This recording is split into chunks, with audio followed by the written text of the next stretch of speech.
सबने निकाल लिया? तीसरी आयत से, वो आदमियों में हकीरों मरदूद, मर्दे गमनाक और रंज का आशना था। वो ऐसा था नहीं, क्रूस के टाइम की ये बात हो रही है कि ऐसा वैसा बन गया हमारे लिए। आज हम कहते हैं मैं मर्दे खुदा हूं। इससे पहले कि वो आप मर्दे खुदा बने, उसको मर्दे गमनाक बनना पड़ा। हालेलुया, बात समझ आ रही है? सब कुछ जिसमें आज मैं और आप एक मसीही जी रहे ना, वो सब कुछ यीशु मसीह ने सहा है। मैं अभी उस पर बात करूं। लोग उससे गोया रूपोश थे, उसकी तहकीर की गई और हमने उसकी कुछ कदर ना जानी। और दुख की बात यह है कि बहुत आज तक जान ही नहीं रहे उसकी कुछ भी कदर। हालेलुया। जब आप उसकी कुर्बानी को रद्द करते हैं, उसके हुक्मों को तोड़ते हैं, हर रोज उसे एलानिया जलील करते हैं। हम चाहते हैं खुदा मेरे साथ सदा वफादार रहे, पर मैं खुदा के साथ कभी वफादार नहीं रह सकता। अब खुदा के साथ आप कैसे वफादार होंगे? आप खुदा के दिए हुए कलाम के साथ, उसके बनाए हुए निजाम के साथ वफादार रहे। हालेलुया। तो ये वफादारी खुदा के साथ। तो भी उसने हमारी मुशक्कतें उठा ली और हमारे गमों को, मैंने इसीलिए बाइबल खुलवाई थी ताकि आप देखें और पढ़ें, साथ साथ पढ़ें। तो भी उसने हमारी मुशक्कतें उठा ली और हमारे गमों को बर्दाश्त किया, पर हमने उसे खुदा का मारा कूटा और सताया हुआ समझा। हालांकि, सब बोलो हालांकि, वो हमारी खताओं के सबब से घायल किया गया और हमारी बदकिरदारी के बाइस कुचला गया। हमारी ही सलामती के लिए उस पर सियासत हुई, ताकि उसके मार खाने से हम शिफा पाएं। हालेलुया, सब कहो आमीन।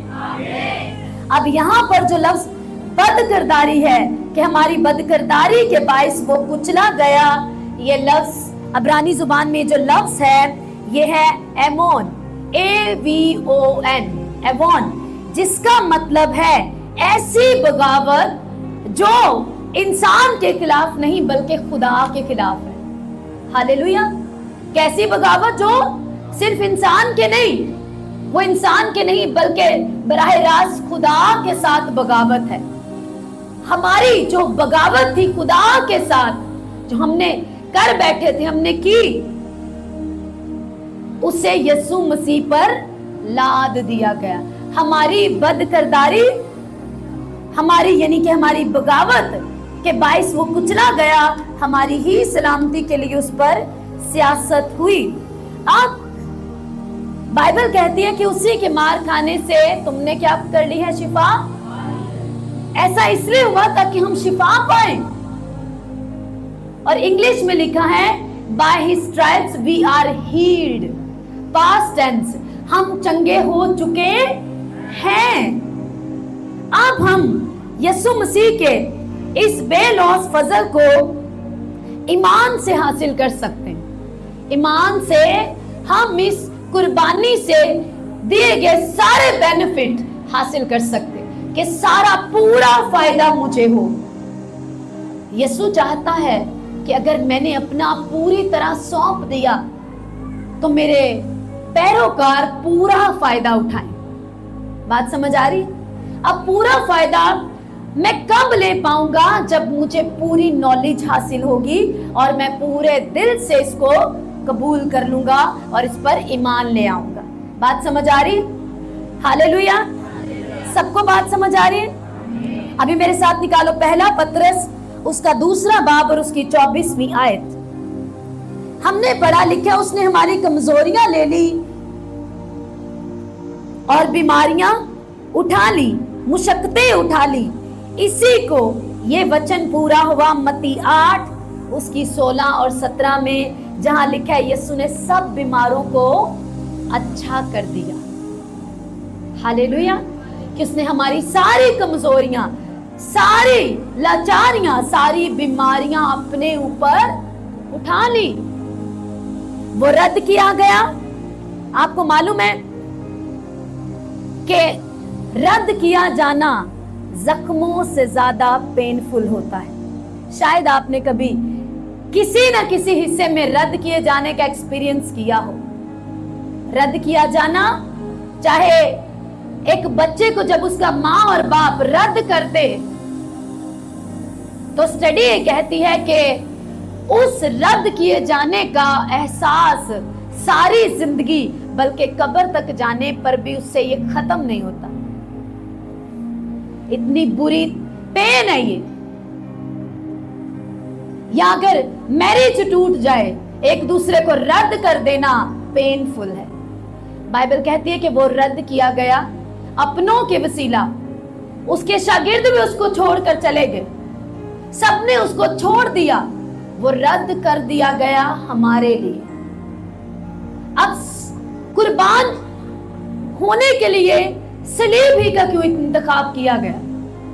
क्यों चुना गया सलीब ही को? क्योंकि सलीबी मौत सबसे ज्यादा घटिया, सबसे ज्यादा शर्मनाक जो सजाएं थी मौत देने की, उनमें से एक थी। या कह लें कि सबसे ज्यादा वाली, सबसे ज्यादा शर्मनाक मौत सलीबी मौत थी। इसलिए उसे, और जो सबसे ज्यादा घटिया मुजरिम होते थे ना, उन्हें सलीब दी जाती थी, सबसे ज्यादा उन्हें शर्मिंदगी का एहसास दिलाने के लिए। अब उसे सब छोड़ के चले गए, रद्द कर दिया, सबने अपनों ने रद्द कर दिया, शागिर्द छोड़ के चले गए, कोई उसके साथ नहीं। और हमारी जो बदकिरदारी और बगावत थी, उसके बायस वो पाप और बदी जो हमारी यीशु पर लाद दी गई, उसके बायस पिता को भी उसे छोड़ना पड़ा। हालेलुया। हमें ये आराम से हम सुन लेते हैं, लेकिन कभी फील करके देखो कि कितना बड़ा दर्द सहा उसने। और एक और चीज, सलीब पर चढ़ाने की जो सजा में उस शख्स को बरहन्ना कर दिया जाता था, बिना कपड़ों के क्रूस पे लटकाया जाता था। इसीलिए ये सबसे ज्यादा शर्मिंदगी वाली मौत थी। और जिस मुजरिम, बहुत घटिया शख्स, उसको ये देते थे ताकि इसको जब तक इसकी आखिरी सांसें रही, ये लटका रहे सलीब पर, लोग इसकी बरहंगी देखें और ये हाई लेवल की शर्मिंदगी को महसूस करे, उसी शर्मिंदगी में ये मरे। यीशु मसीह को कहा जाता है कि यीशु दरमियानी है, और वही दरमियानी आसमान और जमीन के दरमियान में सलीब के ऊपर लटका बरहन्ना बिना कपड़ों के। शर्मिंदगी इस कदर उसने सही, हमारी ही बदकिरदारी उस पर लाद दी गई। लिखा है हमारे लिए उस पर सियासत हुई, प्लान किए गए। गुजरी रात से 24 घंटों से उसने कुछ नहीं खाया पिया, शरीर पूरी तरह टूट गया। उसके जिस्म पर लिखा, उसकी पीठ पर ऐसे जैसे हल चलाए गए, उसकी हड्डियां दिखती थी, इतना ज्यादा उसको कोड़ों की मार से उसके जिस्म से बोटियां जो है वो नोच ली गई। ऐसे कुर्बानी हुई, ऐसे कफारा मुमकिन हुआ। हालेलुया। कितनों को बात समझ आ रही है? और जैसे ही यीशु के ऊपर हमारे गुनाह लाद दिए गए और बाप उससे कुछ टाइम के लिए अलग हो गया, उसने पुकारा, ऐ मेरे खुदा, तूने मुझे, अगर लफ्ज पे को, तूने मुझे क्यों छोड़ दिया? सबने मुझे छोड़ा, मुझे रद्द किया, लेकिन तूने मुझे क्यों छोड़ दिया? ये इस बात को दिखाता है कि खुदा कभी भी गुनाह के साथ कॉम्प्रोमाइज नहीं कर सकता। आप बपतिस्मा पाए हुए हैं, आपने यीशु को कबूल कर लिया है, आप पाप में गिर गए हैं, आपको तौबा करनी पड़ेगी। खुदा आपके गुनाह के साथ कॉम्प्रोमाइज कभी नहीं करेगा। उसने अपने इकलौते से नजरें हटा ली, उससे अलग हो गया। और ये दर्द यीशु मसीह के लिए सबसे ज्यादा बड़ा था। उसको सलीब की मार, उन दुखों ने नहीं मारा। इस पेन के बाद अगर आप पढ़ें तो लिखा है, उसके बाद फौरन यीशु ने अपनी जान दे दी।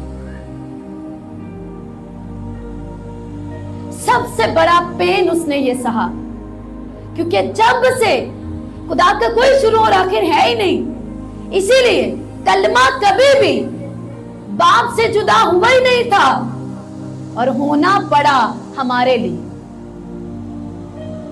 और मसीही लोग आज भी सवाल करते हैं और बहस उठाते हैं, तकरार करना चाहते हैं, जवाब चाहते हैं, क्या हमें गैर कौमों के साथ कुर्बानी में शरीक होना चाहिए?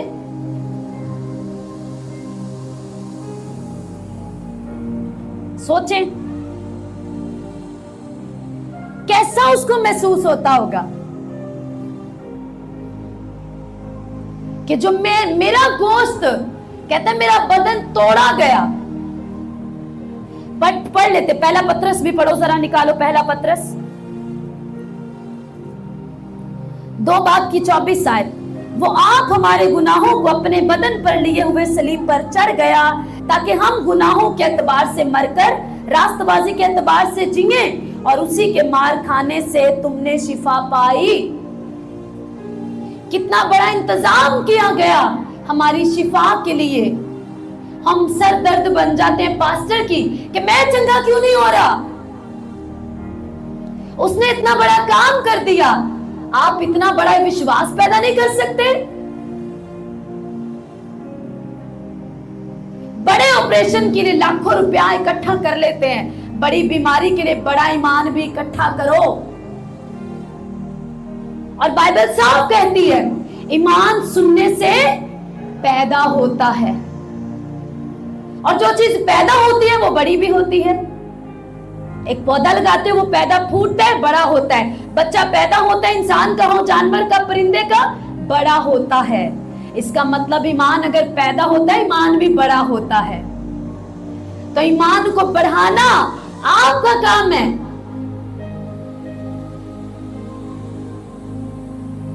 आप अगर चुगली वाले करने वालों के पास, गिले शिकवे फेलियर के पास बैठोगे, वो आपको क्या मजबूती देगा?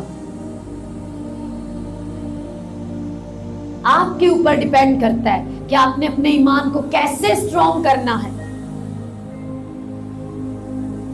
कभी उस शख्स के पास मत बैठो 5 मिनट भी जो शक की और बेईमानी की बातें करे। वही 5 मिनट किसी ईमान से, रूह से भरे हुए के पास बैठो, ताकि आपका ईमान का लेवल अप हो जाए। कितनों को समझ आ रही है? यशायाह 10 में क्या पढ़ा? लिखा है खुदावंद को यानी पिता को पसंद आया कि यीशु की जान गुनाह की कुर्बानी के लिए उंडेल दे। कामिल कुर्बानी के लिए, एक ही बार कुर्बानी जो कामिल और परफेक्ट होगी। बाप को यह पसंद आया कि अपने इकलौते को उस कुर्बानी के लिए उसकी जान को उंडेल दे। सिर्फ उसका जिस्म ही चलनी नहीं हो रहा था। यहां से हाई डिप्रेशन जो हम सहते हैं ना, उसका भी इंतजाम उसने कर दिया अपने ऊपर लेकर। और जैसे ही पिता ने उसे छोड़ा, इस दर्द से यीशु मसीह की जान गई। याद रखना, पूरी पिछली गुजरी रात से, पिछले 6 घंटे से वो सह रहा था, लेकिन जैसे पिता उससे अलग हुआ, देखा उसके बाद यीशु ने फौरन अपनी जान दे दी। अपने काम को पूरा किया। कहा तमाम हुआ, जिसका यूनानी जुबान में इस लफ्ज, हमारे लिए तो ये जो तमाम हुआ 2 लफ्ज हैं, लेकिन जिसका असली मतलब है जो काम मुझे दिया गया था मैंने उसको पूरा कर दिया। हालेलुया। उसने अपने काम को पूरा करने का ऐलान किया, और उसने जैसे पुकारा कि तूने मुझे क्यों छोड़ा, बाइबल कहती है उसने अपनी जान दे दी। इस कदर वो रद्द किया गया। अगर आप रद्द किए गए हैं तो यीशु मसीह की सलीब को देखें। अगर आप शर्मिंदगी को सह रहे हैं तो यीशु मसीह की सलीब को देखें और कहें ये इस सलीब के ऊपर मेरी सारी शर्मिंदगियां उठा ली गई हैं। यीशु यहाँ पर मेरे लिए शर्मिंदगी को सह चुका है, इसलिए अब से कोई शर्मिंदगी मेरा हिस्सा नहीं। आपको अकेलापन लगता है, तन्हाई महसूस होती है, तन्हा वो सलीब पर लटका रहा। उसने वो तन्हाई का दर्द भी आपके लिए उधर सह लिया। आप बीमार हैं, एकदम 40 कोड़े खा के सलीब पर लटका है वो, तो क्रूस से बहते उस लहू को देखो कि इंतजाम भी हो चुका है। हालेलुया। कितनों को समझ आ रही है? एक बहुत बड़े खादिम अपनी किताब में लिखते हैं, इससे पहले कि इंसान गुनाह में पड़ा, इंतजाम उससे पहले का हो चुका है। हालेलुया। जिस तरह से इससे पहले कि आदम को बनाया गया, बागे अदन पहले से तैयार था।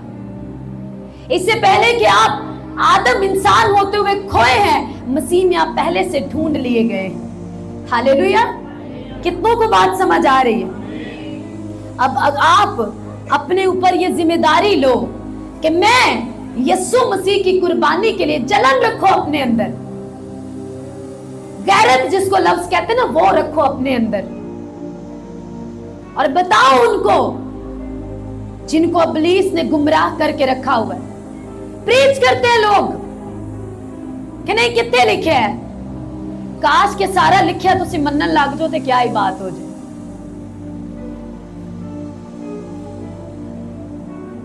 हालेलुया।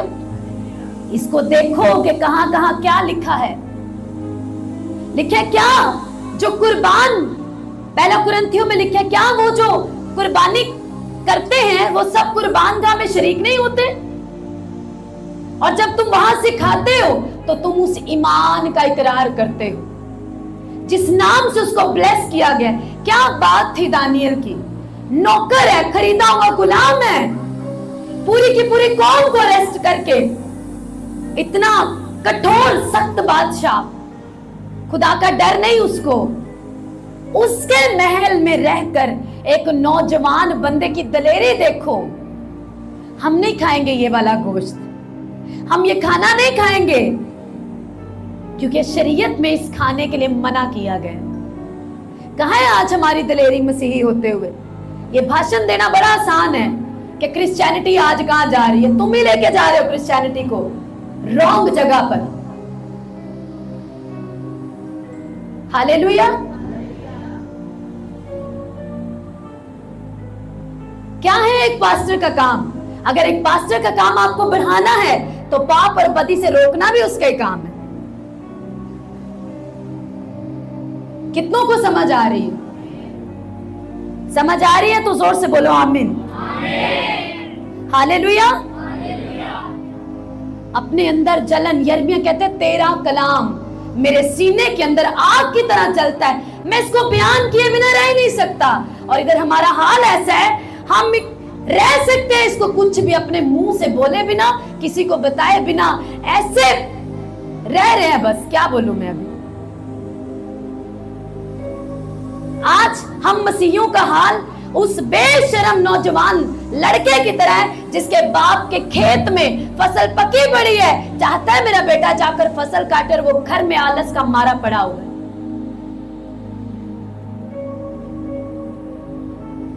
बात समझ आ रही है कि नहीं आ रही?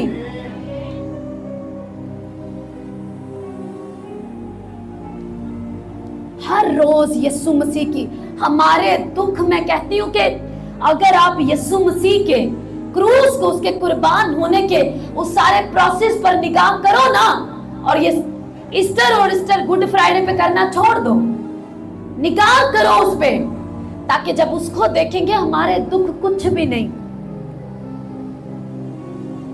ये दुख महिमा में बदल जाते हैं थोड़े टाइम के बाद, जैसे जीसस के बदल गए।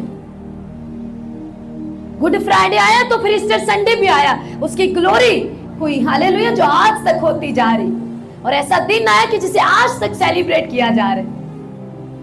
हालेलुया। कितनों को समझ आ रही है? मेरी दुआ है आज समझ आ ही जाए सबको। हालेलुया। अब यीशु मसीह के रद्द किए जाने की वजह से हम मकबूल ठहरे, हम कबूल किए गए। और जैसे यीशु ने, बाइबल कहती है, जान दी, हैकल का पर्दा बीच में से फटा और हम बागियों के लिए रास्ता बन गया। आज वो मैंने लिए तुम्हारे लिए द्वार खोल दिया है कि पिता के पास दिलेरी के साथ आ सको। हालेलुया। और अपने जिस्म के एक ही बार कुर्बान होने के वसीला मैंने तुम्हें पाक कर दिया है। अब बीच में से पर्दा फटना इस बात का सबूत है, तुम मेरी कुर्बानी से पाक कर दिए गए हो। अब तुम पिता के पास बराह रास्त आ सकते हो। हालेलुया। बात समझ आ रही है? हालेलुया। जोर से तारीफ करो यीशु मसीह के लिए। यीशु मसीह के लिए तारीफ बहुत छोटी है, जोर से hallelujah. Thank you Jesus. Hallelujah. अब बाइबल कहती है कि हमारी सारी शर्मिंदगी यीशु ने बर्दाश्त कर ली ताकि हम कहां शामिल हो जाए? जलाल में। सब बोलो जलाल में। वो खुद ही जलाली नहीं है, हमें भी जलाली बनाता है, बाइबल कहती है। इसलिए उसने सारी शर्मिंदगी को सह लिया ताकि हम उसके साथ जलाल में शामिल हो जाएं। यीशु ने हमारी खातिर रद्द होना इसलिए बर्दाश्त किया ताकि हम उसके साथ बाप की नजर में मकबूल हो सके। हालेलुया। पिता की कुर्बानी जो उसने ऐसा किया कि अपने इकलौते को हमारे लिए पेश कर दिया, और यीशु मसीह की कुर्बानी जो उसने अपने आप को, अपने बदन को सलीब पर कुर्बान होने के लिए, सलीब पर, मैंने अभी बताया ना, सलीब लिखा है शरीयत के मुताबिक जो लकड़ी पर लटकाया जाता है वो लानती गिना जाता है, वो लानती बना। आपको कोई लानत देना, उसे बोलो मुझे लानत नहीं लग सकती क्योंकि मेरा यीशु मेरे लिए लानती बन चुका है। हालेलुया। लानत मुझ तक आ ही नहीं सकती क्योंकि इसके लिए मेरा इंतजाम हो चुका है। ये आप तब कहेंगे ना जब आपका इस पे ईमान पक्का होगा, जब आप इसको परफेक्ट नॉलेज होगी आपको। जब आपको कोई बोले ना जा जहन्नम में, बोलो जहन्नम के दरवाजे बंद है, चाबियां यीशु मसीह के पास है, जा ले ले और खोल। हालेलुया। तो समझो ना आप लानत के लिए हैं ना आप जहन्नम के लिए हैं। बोलो जहन्नम के दरवाजे मेरे लिए बंद हैं, उसको लॉक लग चुका है मेरे लिए, चाबियां मेरे यीशु के पास है। हालेलुया। कितनों को बात समझ आ रही है? लिखा है मसीह जो हमारी खातिर लानती बना, उसने हमें मोल लेकर शरीयत की लानत से छुड़ाया, क्योंकि लिखा है जो लकड़ी पर लटकाया गया वो लानती है, ताकि यीशु मसीह में अब्राहम की बरकत गैर कौमों तक भी पहुंचे और हम ईमान के वसीला से इस रूह को हासिल करें जिसका वादा हुआ है। गलीतियों 3 बाब उसकी 13 से 14 आयत में लिखा है। हालेलुया। बात समझ आ रही है? अब मैं चाहती हूँ कि आप अपनी आंखों को बंद करें और अपने हाथों को उठा के कुछ डिक्लेरेशंस मेरे साथ करें।